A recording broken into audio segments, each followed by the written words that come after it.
President Hawkins, we're live.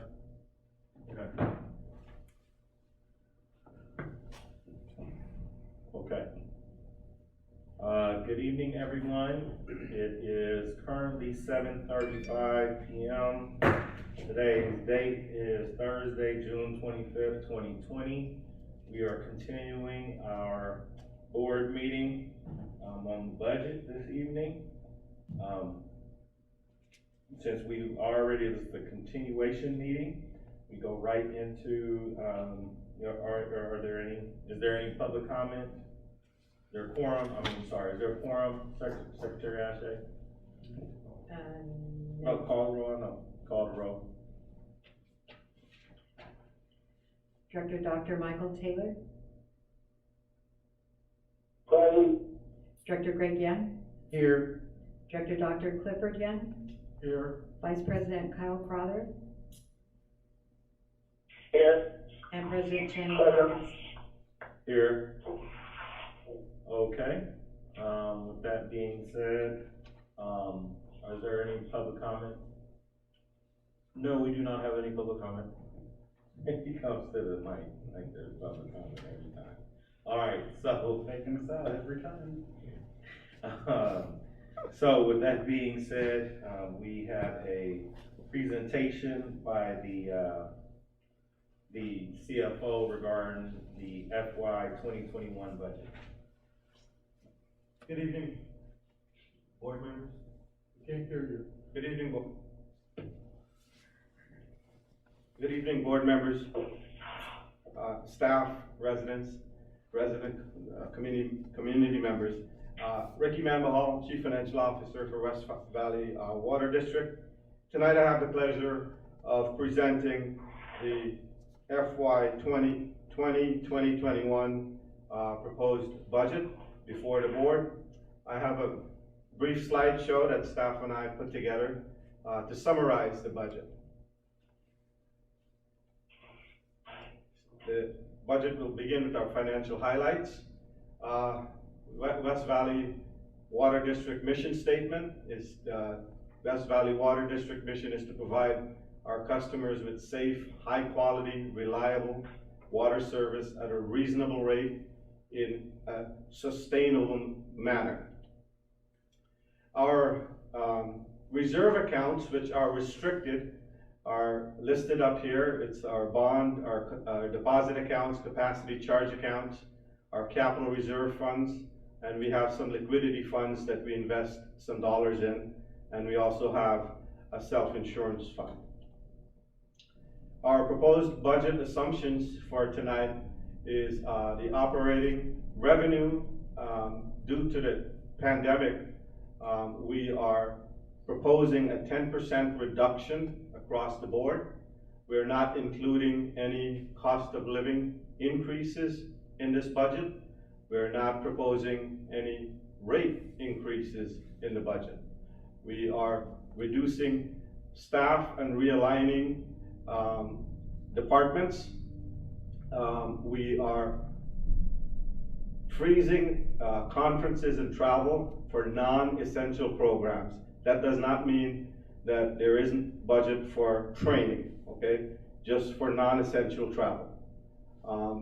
The engineering salary and benefits has been reallocated back to the O&M budget where it should be, and we are postponing any major purchases for future fiscal years. The proposed budget summary is here. We have proposed total revenues of $27,150,161.18. Our expenditures are at $26,375,404.62, and our debt service is at about $1 million. This budget is still short. We still need an additional $287,872 after all of these reductions and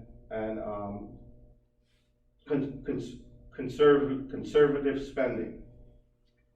However, the key here is we are maintaining our bond covenants ratio at 1.34.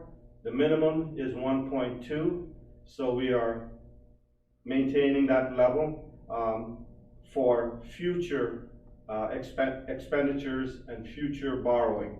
And we have to continue to do this, so we would have the ability to expand, to provide infrastructure repair in the future years. So we are building this budget from here on out very conservatively to plan for the future.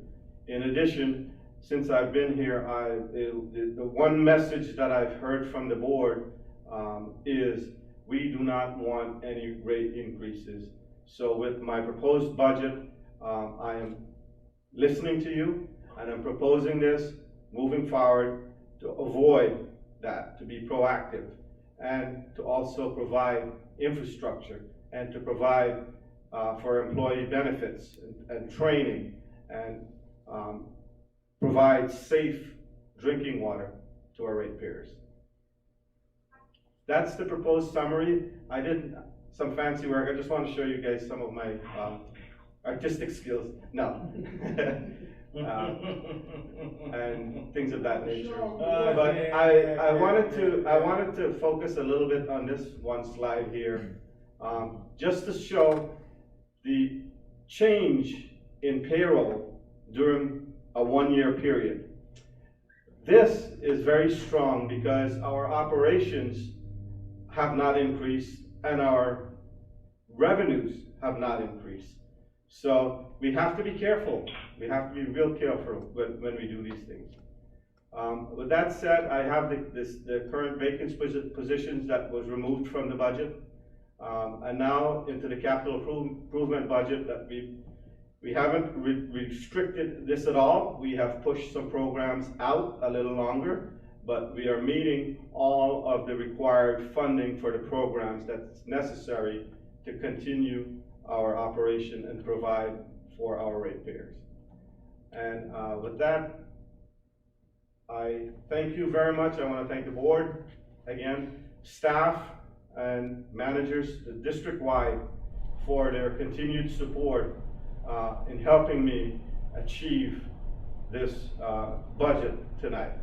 So thank you very much. So, Mr. CFO, Mr. Membahar, I want to thank you for your work and effort in putting together this budget. As you know, this is the first budget that I've had the opportunity as president or a member of the board to oversee.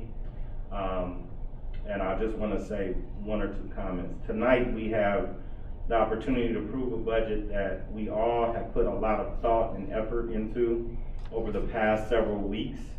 COVID-19 means that we are expecting at minimum a 10% decrease or 3.4 million in loss of revenue.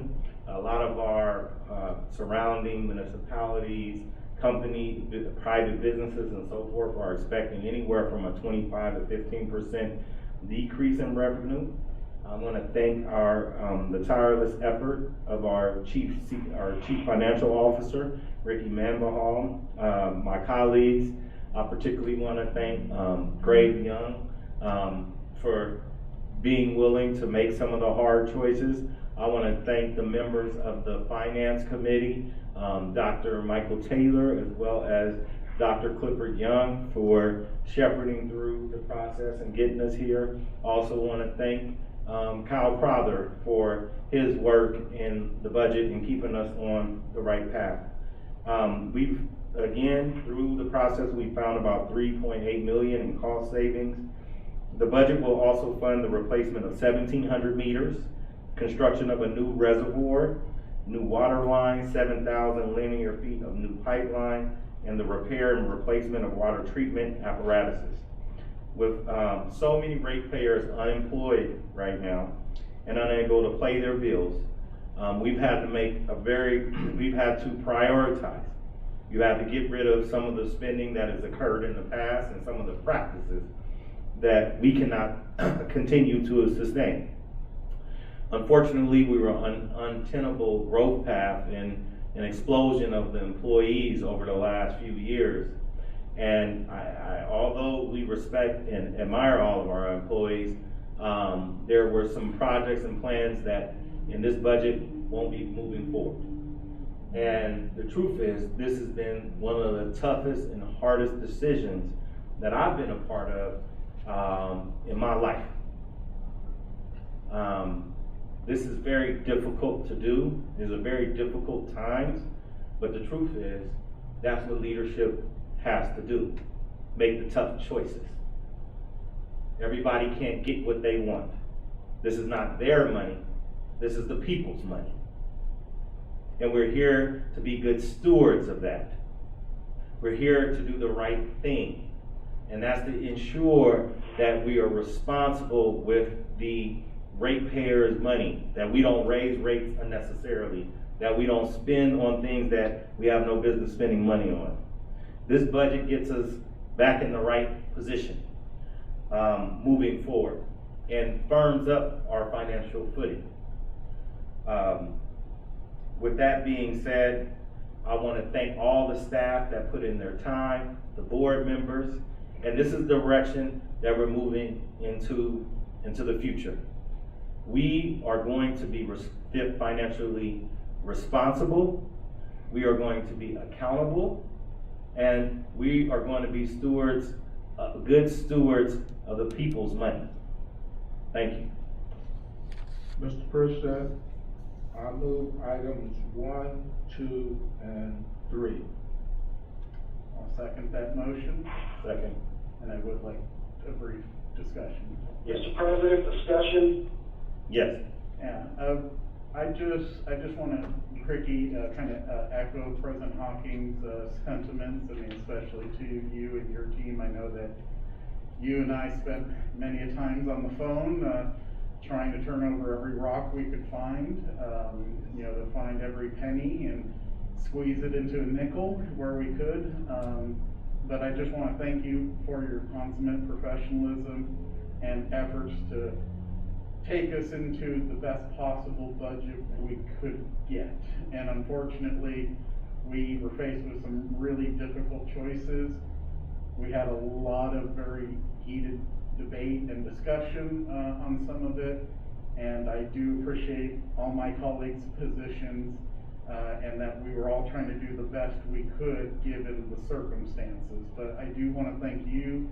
I want to thank your team. I want to thank all the managers, because this has probably been the toughest budget I've been a part of since I've been on the board, and I've been the finance committee chair and helped put together one of the budgets in the last, I think it was about 2-3 years ago. So it's a tremendous effort, and so I do want to thank you, and I do want to thank all the staff, because it's been a very difficult one to prepare for with everything going on with COVID.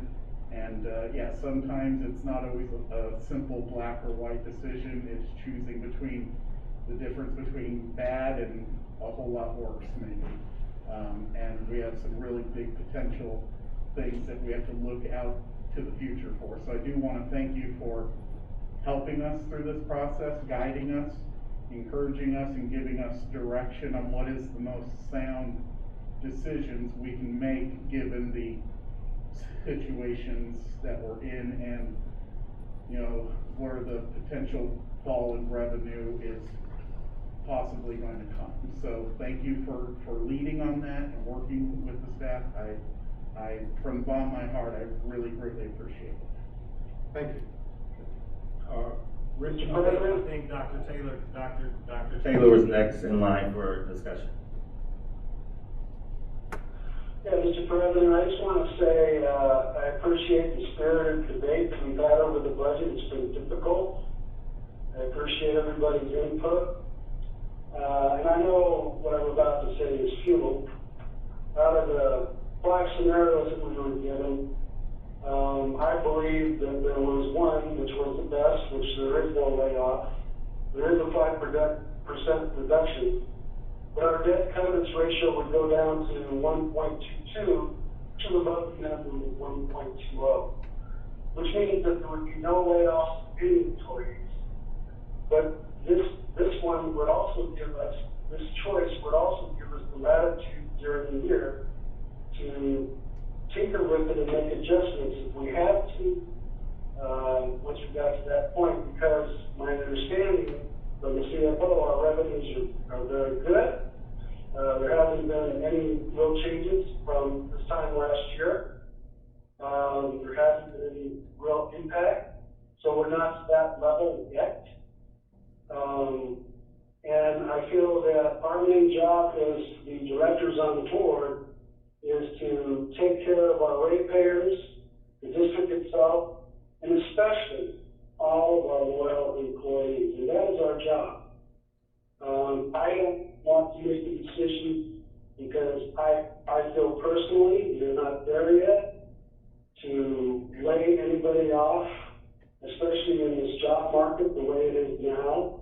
It's probably extremely difficult to get employment anywhere else.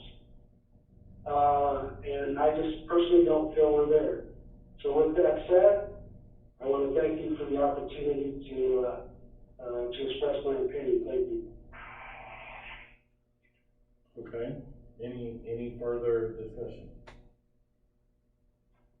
Okay, no further discussion, then call for the vote. Director Dr. Michael Taylor, No. Director Greg Young, Yes.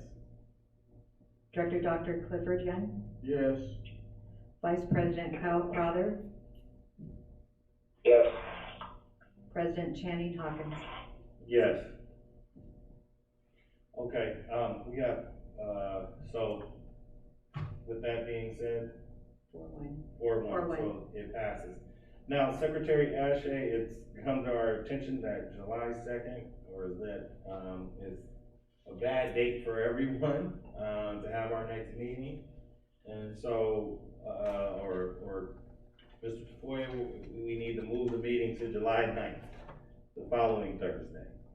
So, do we have to have can we take action on that now, or? Just direction. We can just do it, okay, I'm giving direction, we're not having it on July 2nd, we're going July 9th, everyone. So have a nice, good, 4th of July weekend. All right, with that being said, thank you, everyone, that's it, have a good evening. Thank you. Adjourn. Mr. President? Yes, oh, no, I'm sorry, I did not adjourn. Report it out yet. We must report out of closed session. Yes. Mr. General Counsel. Mr. President? Yes, thank you, Mr. President. The board did get direction in closed session, but no final action was taken. Thank you. Yes, okay. All right, thanks. All right, motion to adjourn. See you guys next time. Okay, the first budget, congratulations. We got it in, Ricky. Yeah. Ricky? Thank you. Thank you, man. Thank you. Something I've never thought I'd have to do. I'm not really happy, but not really happy. This was a budget that didn't